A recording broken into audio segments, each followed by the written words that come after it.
আসসালামু আলাইকুম। কেমন আছেন আপনারা সবাই? আজকে আমি আমার ইনকিউবেটরের ভিতরে মুরগির ডিম বসিয়ে দিব। ডিম বসানোর জন্য আগে এই যে আমি ইনকিউবেটরটা সবকিছু দিয়ে রেডি করছি। আমার পুরাতন কাপড় ছিল, কাপড় দিছি। কাপড় না দিলে কি হয়? এই ডিম আপনি যখন এটার ভিতরে দিবেন, ডিম এদিক এদিক ঘোরাঘুরি করবে। আপনি এই যে একদিকে বসাতে হবে, একদিকে থাকবে না। ডিম ওদিক এদিক ঘোরাফেরা করবে। তার জন্য আমি কাপড় দিয়ে দিছি। কাপড় দিলে ডিম আপনি যেমনি বসাবেন অমনি থাকবে। ডিম কোনদিকে নাড়াচাড়া করবে না। আর ডিম বসানোর ক্ষেত্রে আপনার খেয়াল রাখতে হবে ডিমটা ভেজা আছে কিনা। ভেজা থাকলে আপনি আপনার ডিম বসাতে পারবেন না।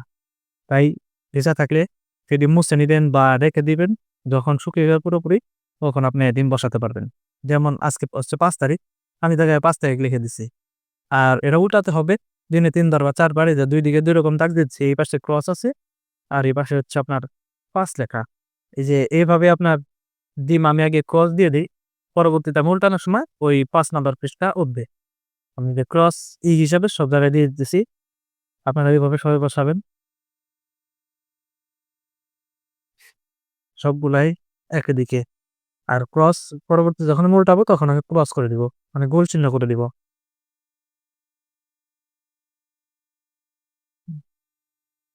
শীতের দিন তার জন্য তাপমাত্রা কম আছে। যখন বক্স লাগিয়ে দেবো ঠিক হয়ে যাবে।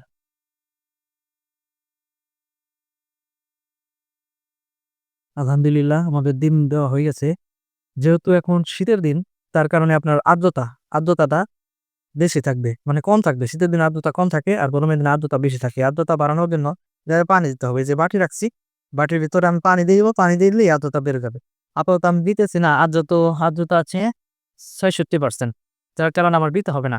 আর্দ্রতা ১ম আপনার ১৮ দিন রাখতে হবে হচ্ছে ৫৫ থেকে ৬৫ পর্যন্ত। আমার ৬৬ আছে। এ এ এখন আর দিতে হবে না। এই আর্দ্রতাতে চলে যাবে। আমরা এভাবেই ডিম বসিয়ে থাকি। পরবর্তী আপডেট পাওয়ার জন্য আপনারা সাবস্ক্রাইব করবেন। বেল আইকনটি বাজিয়ে দিবেন। আসসালামু আলাইকুম।